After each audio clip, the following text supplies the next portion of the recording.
Right, so this is the sauce part of the tikka masala. Sinead's going to try really hard not to laugh. She's got to feel the giggles. Right, so all we got in this is obviously our ginger and our garlic paste, which we had earlier on, which we use in our marinades. We've got some tin tomatoes, some tomato puree, salt. I've got some cloves and I've got some cardamom pods. I've got some fenugreek seeds. Okay, if you can find these, or else you might be able to find ground fenugreek, which is fine to use as well. I've got some chopped red chilli, optional, you don't need to have it. I've got some double cream, which I'm going to finish the sauce with. You don't need to add double cream. What's the powder? I've got a bit of ground cinnamon in there. Usually I'd use cinnamon sticks, I didn't have any available. So I've got a little bit of ground cinnamon in there. And then I've got some cashew nuts, which are going to be blitzed with water to make like a cashew nut milk. So if you didn't want to use cream, you could just add a bit more cashew nut to make it a bit creamier. Makes it really nice and rich. We're running through the cooking process of it now. If you're if you can't have cream, can you have yogurt? Yes. Okay. There's yogurt in there, but yeah, okay. You can thicken it. You can put yogurt at the end, so yeah. All right, so we got a pan on. I've got it on like a medium heat. And this is where the butter comes into it. Bit of butter. A nice bit of butter. Alright, nice big glob of butter. A little bit of oil. I think it's like glob or knob. That's it. It ended up coming out like, you know. Alright, so we'll melt this down. And first we're going to fry our cardamom and clove. Sinead's gone. She's got to feel the giggles. I've got cardamom and clove. And what we're going to do is we're going to cook this in the butter until it kind of starts. Stop. Right, so after about 30 seconds, alright, the cardamom pods and the clove in the oil and the butter. So they're going to kind of puff up a little bit. That's what you're looking for. Alright, after that we're going to add the fenugreek, and cinnamon, the chopped chilies, the tomato puree, the ginger and garlic. You're going to basically shove it all in there and you're going to cook down the tomatoes. This is the longest kind of part of it. You want to cook down your tomatoes really long until it's kind of dried out, and that gives it massive richness. Alright, so after about a minute of these cooking, add your fenugreek and your cinnamon. And your chopped chilies.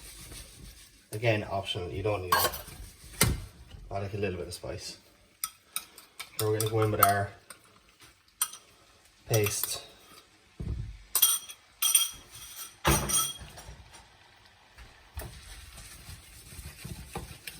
Alright, at this point you can turn up the heat a little bit.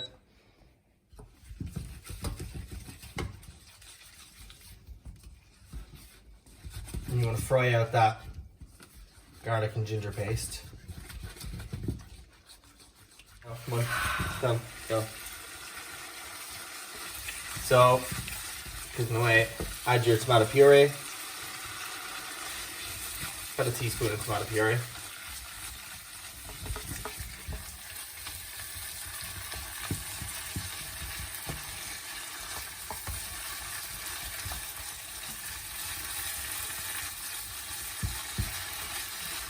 Important to cook out tomato puree as well.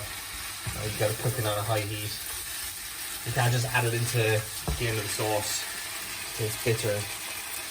Not very good at all. Also, a good point though, try and find some good chopped tomatoes. Alright. Spend a bit more on some better ones. You'll get a far better end product. You won't need to add any sugar or vinegar or anything like that.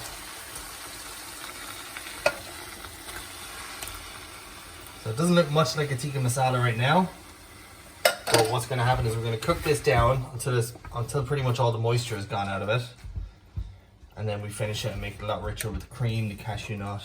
When you say you've got to cook out the tomato, puree. Yeah. Well, not just the tin tomato as well. Yeah. How long would you?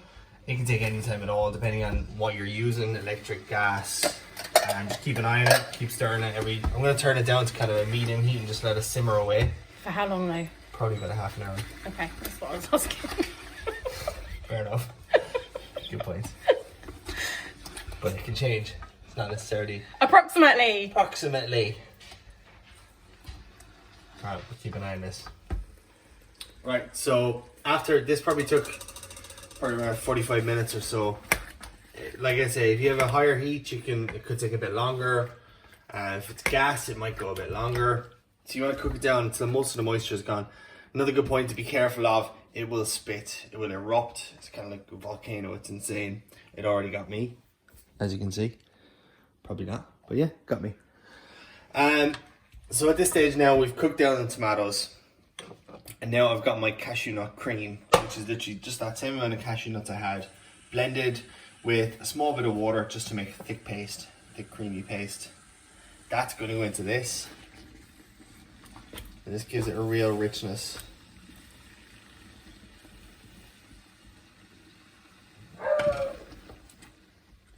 Alright, and what I'm going to do is I'm going to pass this through a sieve. Just kind of get rid of all the whole spices in there. Give us a nice rich kind of velvety sauce.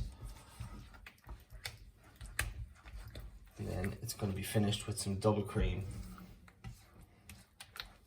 It's literally just pass through a sieve into a clean pot.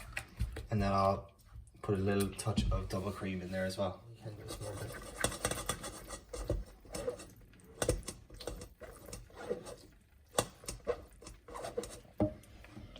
So that's it after I've passed it. You get this really nice silky sauce.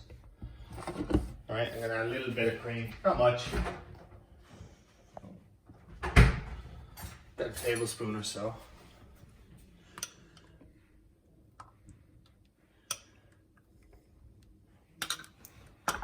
Alright, you can also add, if you want, you can add a little pinch of sugar. Some people like it a bit sweeter.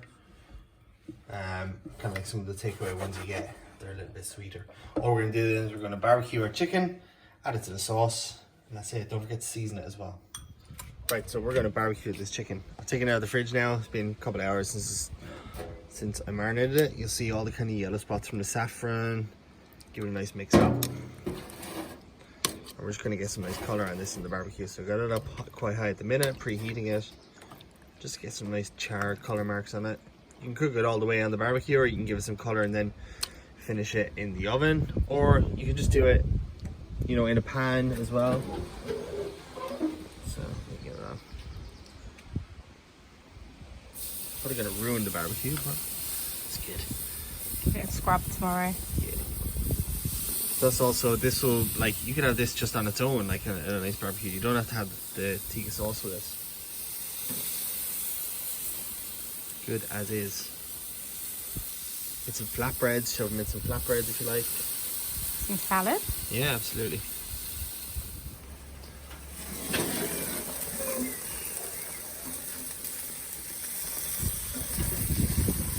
After some nice char marks on there. Some say burnt. I say char. It's char. Being National Barbecue Week as it is as well this week. Very good. Getting there. Right, so I've taken my chicken off the barbecue. You can finish it in the oven if you want to finish it a bit more, or just keep it in the barbecue. It's all nicely charred up, got a nice bit of colour on it. You can have it just like this if you want, like I said, with some flatbreads or whatever you fancy really. I'm just going to pop it in the sauce, finish it in the sauce for a minute. Get some of that juice in there.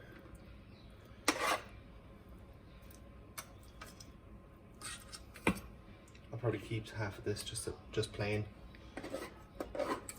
Tomorrow's dinner. Exactly. Let's do the flatbread with it.